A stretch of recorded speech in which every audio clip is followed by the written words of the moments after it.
Okay, now it's time for our deep dive, and you are our first guest for our grief and gratitude series. So we're gonna just, start our conversation by describe a time of grief for you. Now, I can answer this for you, but that's hardly the point of having a conversation. Right. Yes. I know what you're saying. I was reflecting on like the first grief experience I had was losing my grandpa when I was really little. And I remember him painting by number pictures of Lassie and Rin Tin Tin that I still have.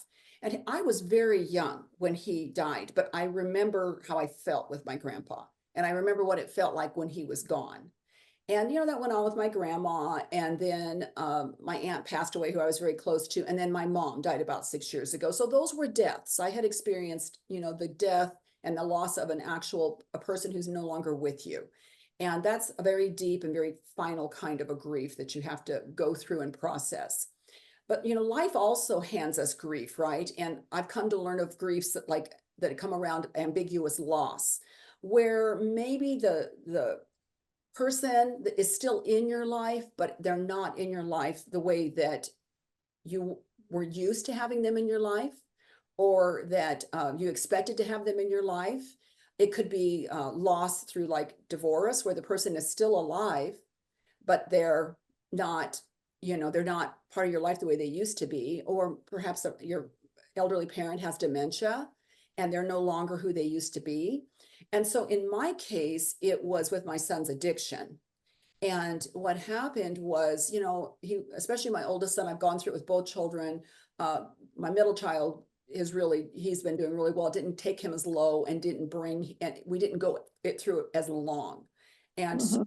older son was the one who was second that actually got through pain medication, got addicted to drugs, and Mhm. ongoing issue with his stomach and had surgery, and all of this came that way. Well, that combined with some undiagnosed mental health issues, I really started to have a lot of ongoing problems with him, problematic with the relationship, problematic in the family, times when he just wasn't coherent, wasn't himself, jail, suicide attempts, things like that went on. And so it was very hard for me to, when I did have normal relationship with him, when he was doing well or whatever, there was always that feeling of anticipatory grief. Is something going to happen? Is he going to lose his life? Am I going to get another knock on the door?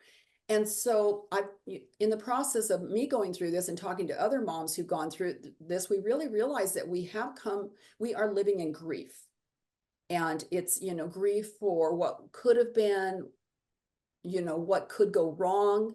So the what ifs and the even ifs and all those things that go on in a relationship where you just would like to turn back the hands of time and have a reset with it, and you can't.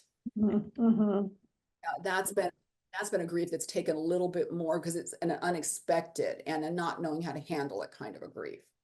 Right, and like you say, it's ongoing, which is different from, when someone you love dies. That's very different. And I really appreciate that you talked about ambiguous loss and then also anticipatory grief. So that really takes grief and loss, and there's a specificity to it. And I really like how you described and explained it, in that it's different, and there's not just one kind of grief. There's lots of kinds of grief.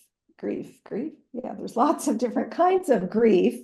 And also the distinction between the what ifs, which we all know about, but the even ifs, I think that's fascinating. Yeah, the even ifs are really one of those things you have to come to terms with because they're the worries, they're the fears. And we've talked about fear a little bit earlier, like what is a realistic fear? What's an unrealistic fear? Uh, the realistic part of fear in living with addiction is that these really bad things can happen, and we know they do. But the realistic part of it is that we live in a world where bad things happen to good people too. Anything can happen. You can get Right. diagnosis from a doctor. You could get that call that somebody you love was killed in a car accident. And so this grief that tries to consume you in addiction, and this what if, and oh my gosh, you have to get to that place where, if you're going to process your grief, that you almost surrender those even ifs, these things that we Mhm. control over, and and put them in their own compartment, because if not, those are the ones that'll really kind of control you through the whole process. Mm. Yes, that's a fabulous point. You have to surrender it or they will control you. Because like you say, there are so many things beyond your control, right? And this is just one of them. Right. Oh my goodness. So it sounds like you've learned a lot, and I know you're a woman of faith, and is that part of or the whole enchilada in how you got through? How'd you get through? Yeah, I was going to look at this real quick, put my glasses on here because I wrote down I just wrote down something about this. Okay, so there's a scripture in 2 Corinthians 12:9, and it says, "My grace is sufficient for you, for my power is made perfect in weakness. Therefore, I will boast all the more gladly about my weaknesses, so that Christ's power may rest upon me." And what I learned to do was to hold on to that grace, to say that, God, I don't understand what's going on here, and I don't have any control over it. But you're saying that in my weakest point, that your grace is going to be there and that you're going to strengthen me. You're going to give me the power. And that's kind of what I had to start to hold on to, put my focus on him instead of the problem. Because trust me, when the problem arises, waves of grief come over me. When I get a phone call or a text, sometimes I still get triggered, and I always get triggered. I'm going to be real about that, but it's how do I process it? And learning to be thankful in those moments. So often just living that day by day where you're just practicing gratitude for today was a good day, and I'm grateful for today. Or today we had this bad news, but thank you, God, that you got me through it. Or thank you for putting those people around me that helped me to get through it. And so Right. just always spinning it back to that place of gratitude versus staying stuck in the sadness and in the grief, which is real. And it's like, you need to live with kind of both feelings going on at the same time. Right. And yeah, I'm very inspired by your story, how you got through it, the things that you've learned, and the fact that you really want to share this, not be in any way, shape, or form because it's about you, but you represent victory in the sense that you have gone through it. You did learn lots, actually, lots, and some things. You learned lots of things, and you can be an inspiration and a voice and speak into those who are like more in the throes right now than you are. You're a little more removed from the situation. Right. And I was thinking about the how it would feel to me if someone else's happiness rested 100% on my shoulders, and I Ooh, everything right so that they could be happy. And I think when it comes to situations like this where we're grieving over some sort of a loss, we have to take back some of that. Well, I can only be responsible for how I'm processing this. So, I can't be responsible for them to change, or for, because we're talking about people who are still alive that are, that we're grieving over, or situations. right, I can't hold them responsible to change so I can feel happiness and joy again. And so I wouldn't want someone to put that on me. Now, do I have a responsibility in a relationship? Of course I do. We all have responsibility in relationships, but some people don't take their responsibility. They can't take their ownership of their responsibility, and they just won't. And as a result of that, am I going to give them full power and full control over my happiness? Because I wouldn't want someone to put that on me. I would want someone to say, well, my relationship with Dawn lacks in this area, but I have these other people that I really love spending time with, or I like to go do this thing, and I find some happiness in this.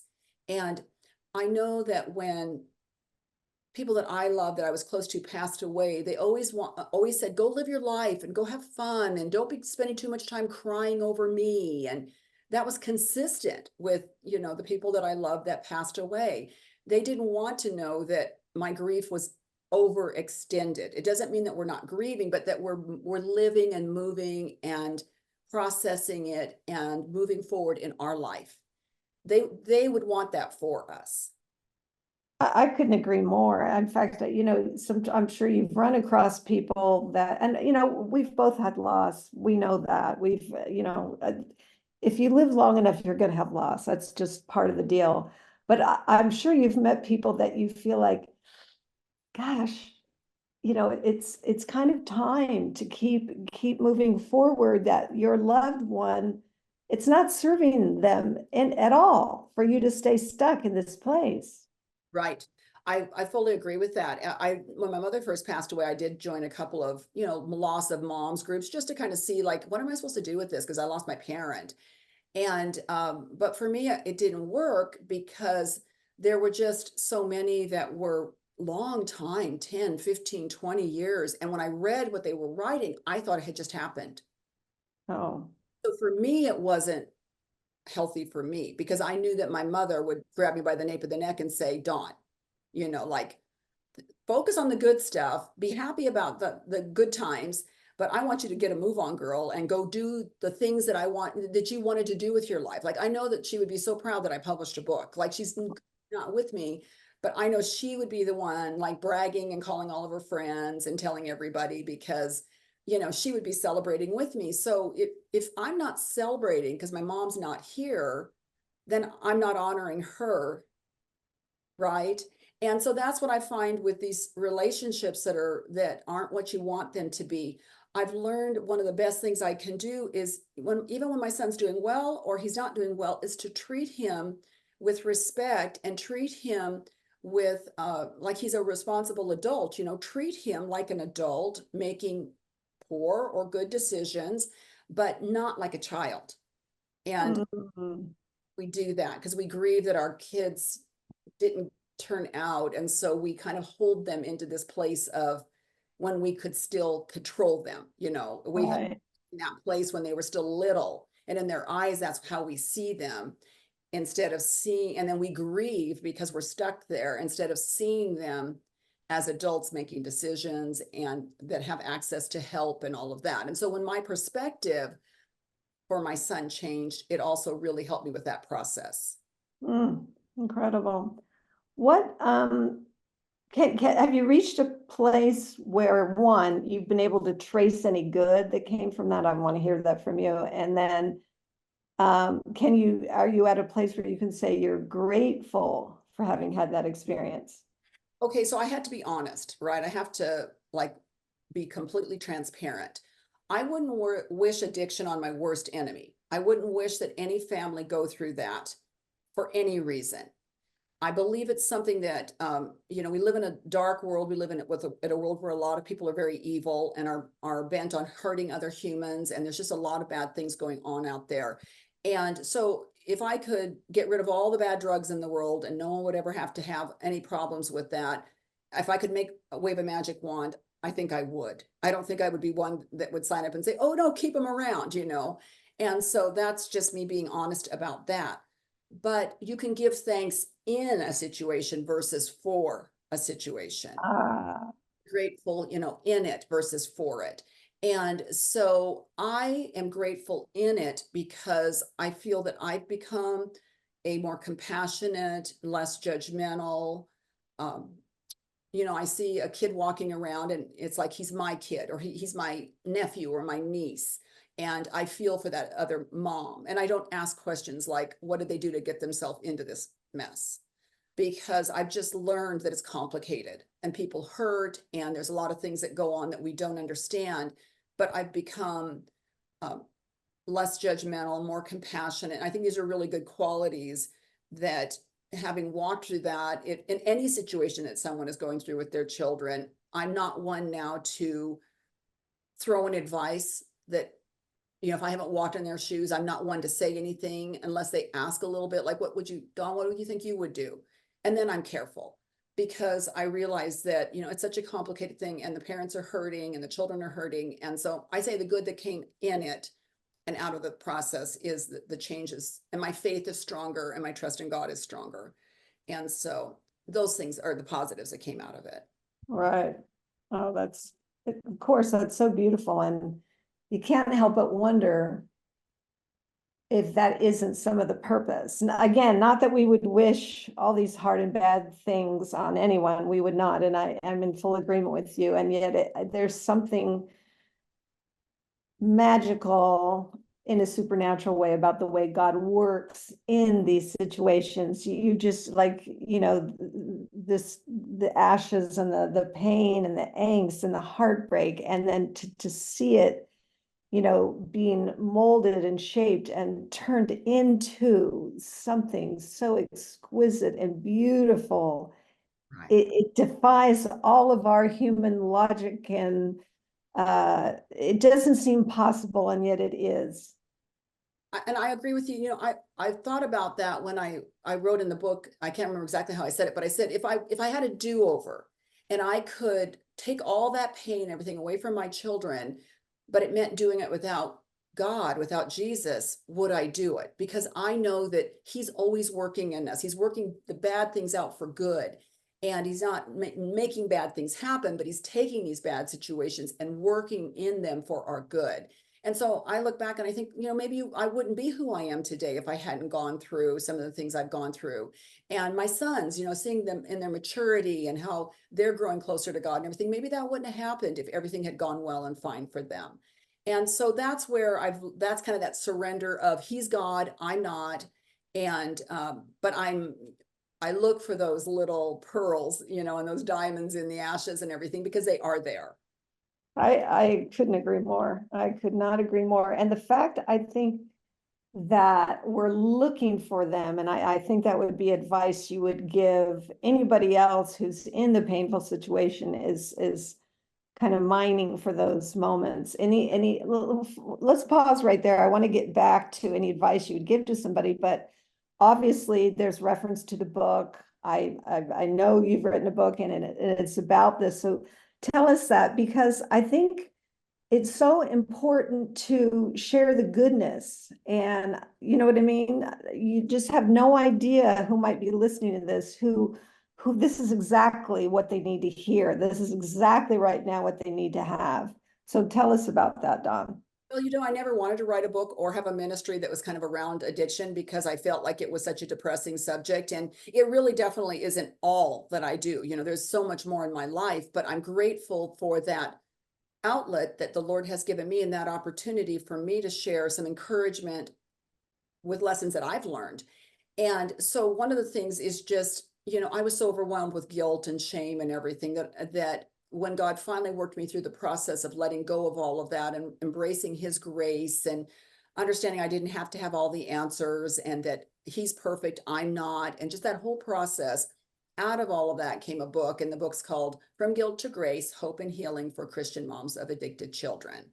And so the book has some spiritual in there. It has what I've gone through, my breakdown, everything emotionally that I was going through, gets kind of into the spiritual side of things, what the Bible says about it. And then towards the end, we really look into our identity, and we look also at some of the practical steps that will help us get through this hard thing, that's a really hard thing that we're going through. And so that was my way of being able to give back and minister to people who are, that I maybe won't ever meet face to face, but they can pick up a book and they can read it and hopefully glean something from it that will help them. Right. And I like the way that you broke it down. And so it's inspirational, it's encouraging, it's sharing your story. So your willingness to be transparent, vulnerable, authentic, and then also, hey, here are some things that you can do if you find yourself in this place here, like you say, the practical steps. I think that's great. Yes. And I'm hoping I've got a nice little launch team together, and I've had some beta readers and things, and I think the flow is good, and I think that they feel like the answer, there are some practical answers there, but also I'm not trying to tell anybody how to live their life, because their circumstances are completely different. And that's very freeing, for all of us to be able to read a book and then say, well, how does it apply to my life and my relationship, my child? And you recognize it certainly is not your responsibility to go in and fix any of these other families, yet you've walked it, and you can say, well, this is what happened to us. This is what we did. Maybe some of this might work for you. And oh, by the way, we would not have been able to get through this without God. Yep. Thank you, Jesus. Absolutely. He's holding me up Oh, every single day because I still don't ever know. We hear all the time about people who have been sober, they've been clean, they've been free from drugs for many, many, many years, and they go back and they use one time. And because of the danger of the drugs that are out there on the street now, that phone call comes that mother never wants to receive. And I don't think that there's enough self-help books or anything in the world that will totally prepare you for something like that. You're just going to have to go through it, but hopefully your faith in God will help you to really get through it when the time comes, if should you ever have to go through that. And I pray that no one does. right. And conversely, I don't understand how people get through it without. Right. I don't either. I just don't. Yeah.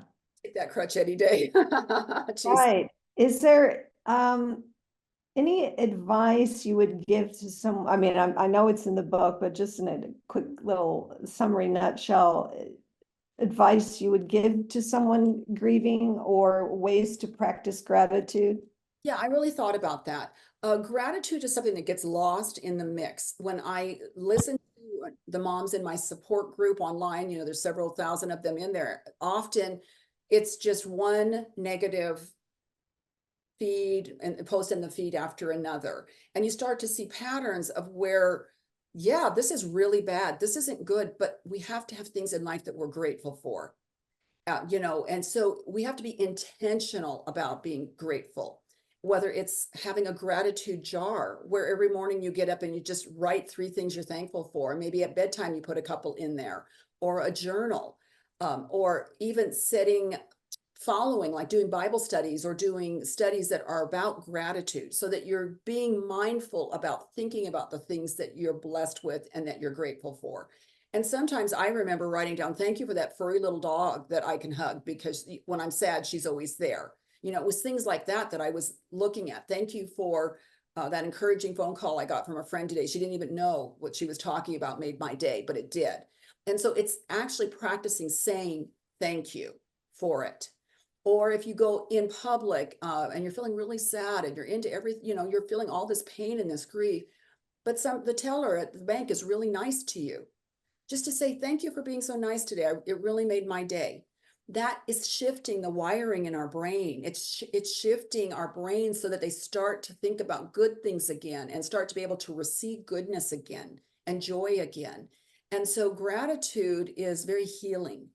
I think it's very healing. So if you have lost a loved one, if a relationship has been broken or something, looking back on it, but not looking at all the bad and all the loss, but looking at what you're grateful for as well. So that would be my advice.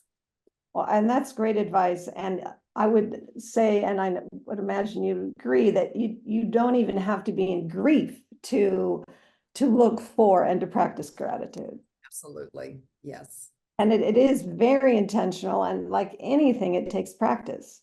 It does. It does. I didn't grow up in a family where they said thank you very much, and you didn't hear a lot of just gratitude. And so it's been something I've worked on.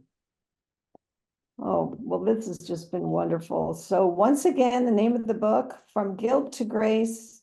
Hope and Healing for Christian Moms of Addicted Children. Okay, Hope and Healing. Okay. Wow. Well, that's incredible. And of course, we're not glad you went through the experience, Dawn, but very grateful that you took that experience. You surrendered to his grace, really. You allowed yourself to have that. And you learned so much through the process. And now you want to take that and share that and put out, goodness into the world. I think that's beautiful. Thank you so much. And thank you for having me again. I always enjoy visiting with you. Same. It won't be your last time, like I said earlier. Thanks, Dawn.